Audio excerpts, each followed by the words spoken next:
ఇంక్లాబ్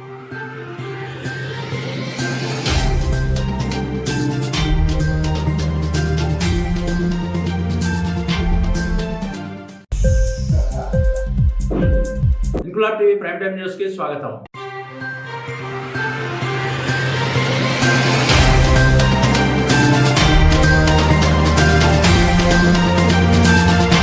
కేంద్రంలో ఎన్డీఏ కూటమికి ప్రత్యామ్నాయంగా ఇండియా కూటమి ఏర్పడిన సంగతి ప్రేక్షకులు విదితమే. ఇటీవల పార్లమెంట్లో ఇద్దరు యువకులు చొచ్చుకొచ్చి పొగబాంబులు విసిరిన ఘటనపై దేశవ్యాప్తంగా ధర్నాలు, రాస్తారోకోలు చేయాలని పిలుపునిచ్చింది ఇండియా కూటమి. ఇందులో భాగంగా విజయనగరం జిల్లా కేంద్రంలో ఆర్టీసీ కాంప్లెక్స్ వద్ద కాంగ్రెస్, సిపిఐ, ఆప్ పార్టీలు సంయుక్తంగా ధర్నాకు దిగాయి. సరిగ్గా ఉదయం 11:30 గంటలకు ఈ పార్టీలు మూకుమ్మడిగా ధర్నాలో పాల్గొని కాంప్లెక్స్ వద్ద ట్రాఫిక్ ను స్తంభింపజేశారు. దాదాపు గంట వరకు రోడ్డుపైనే కాంగ్రెస్, సిపిఐ, ఆప్ పార్టీలు రాస్తారోకో చేశాయి. ఈ క్రమంలో అటు లా అండ్ ఆర్డర్, ఇటు ట్రాఫిక్ పోలీసులు ట్రాఫిక్ ను మళ్లించేందుకు తగు చర్యలు తీసుకున్నారు. ధర్నా అనంతరం పార్టీల లీడర్లు మీడియాతో మాట్లాడుతూ ఈ 9.5 మోడీ ప్రభుత్వం కేవలం నోట్ల మార్పిడి, కరోనాను తెచ్చిందే తప్ప ఇంకే అభివృద్ధి చేయలేదని ధ్వజమెత్తారు. కాగా పార్లమెంటు భద్రతా వైఫల్యాన్ని ప్రతిపక్ష పార్టీలపై రుద్ది అతిపెద్ద మెజార్టీ పార్టీగా, జాతీయ పార్టీగా చెప్పుకునే బీజేపీకి అది సిగ్గుచేటని కాంగ్రెస్, సిపిఐ, ఆప్లు ధ్వజమెత్తాయి.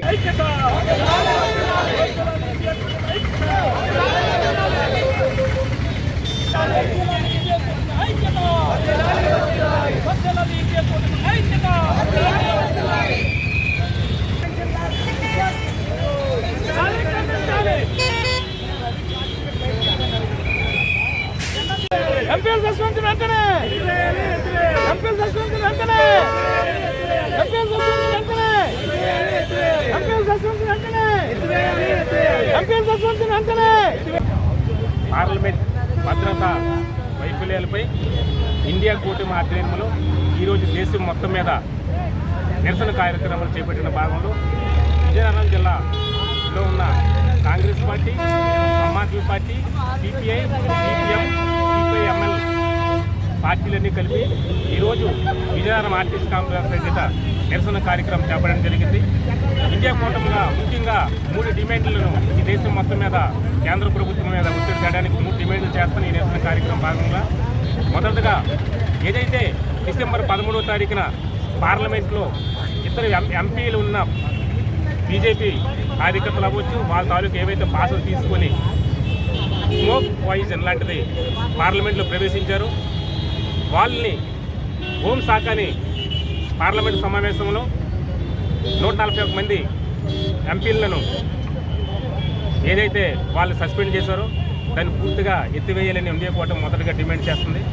రెండోది ఏదైతే హోంశాఖ పార్లమెంట్లో దీని తాలూకా భద్రతా వైఫల్యం పార్లమెంట్లో తీసుకోవాల్సిన జాగ్రత్తలకి ఈ దేశం మొత్తం మీద 542 ఎంపీలు ఉన్న స్థానాల్లో ఎంతో భద్రత లేనప్పుడు సామాన్యుడికి ఏం భద్రత ఉంటుందనే నేపథ్యంలో అన్ని కాంగ్రెస్ పార్టీ, మిగతా పార్టీలతో కలిపి విపక్ష పార్టీలు 145 మంది డిమాండ్ చేయగా వాళ్ళందరినీ స్పీకర్ అయినటువంటి సస్పెండ్ చేయడం జరిగింది. ఇంతవరకు కూడా 7 రోజులు అయినప్పుడు కూడా వాళ్ళ పార్లమెంట్లో ప్రవేశించిన పరిస్థితి.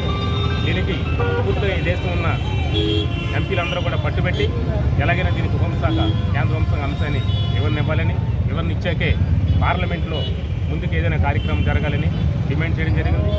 మరి అలాగే మూడోది ఏదైతే ఉందో ఈ కేంద్రంలో ఉన్న 9.5 సంవత్సరాల్లో నరేంద్ర మోడీ ప్రజా వ్యతిరేకలు అనేక ఉన్నాయి, చెప్పుకోవడానికి చాలా సమయం పడుతుంది. 3 రైతు చట్ట వ్యతిరేకాలు, జిఎస్టీ తీసుకురావడం, శ్మశాన వాటిలో కూడా జిఎస్టీ ఏర్పాటు చేయడం, కరోనా కట్టడం కూడా విఫలమైన పరిస్థితి. ఇలాంటి చూస్తూ పోతే ఆర్థిక స్థితిగతులు కూడా దిగజారే పరిస్థితి. ఈ దేశంలో ఎక్కడ కూడా అతను పెట్టే నోట్ల వ్యవహారాలను కూడా 2000 నోటు అతనే పెట్టి అట్లా రద్దు చేశాడు. 1000 రూపాయల నోటు అన్నాడు, 1000 రూపాయల నోటు కూడా లేని పరిస్థితి. 500 నోటు కూడా జమ చేసిన పరిస్థితి కూడా మనకు కనిపిస్తుంది. ఈ దేశం ఎక్కడికి వెళ్ళిపోతుంది? భారత రాజ్యాంగానికి రక్షణ లేదు, ఒక ఎంపీలకి పార్లమెంట్లో అయినటువంటి వాళ్ళకి రక్షణ లేని పరిస్థితులు సామాన్యుడికి దేశంలో ఎక్కడ రక్షణ ఉంటుందని ఇండియా కూటమి భాగంగా దేశం మొత్తం మీద నిరసన చేస్తున్నాం. ఈ కాంగ్రెస్ పార్టీ నుంచి కూడా పూర్తిగా దీనికి వ్యతిరేకిస్తూ ఈ 3 డిమాండ్లు కూడా వెంటనే మా రాహుల్ గాంధీ గారు కానీ, ఏఎస్ఎస్ మల్లికార్జున గారి గారికి కానీ వెంటనే ఎవరిని ఇవ్వాలని మేము కాంగ్రెస్ పార్టీ డిమాండ్ చేస్తాం. ఇంక్లాబ్ టీవీ వీడియోలు మీకు నచ్చినట్లయితే లైక్ చేయండి, షేర్ చేయండి, కమెంట్ చేయడం మర్చిపోకండి. సబ్స్క్రైబ్ చేయని వాళ్ళు వెంటనే సబ్స్క్రైబ్ చేసుకోండి. మా వీడియోలు మీరు వెంటనే చూడాలనుకుంటే కింద ఉన్న గంట సింబల్ని గట్టిగా కొట్టండి.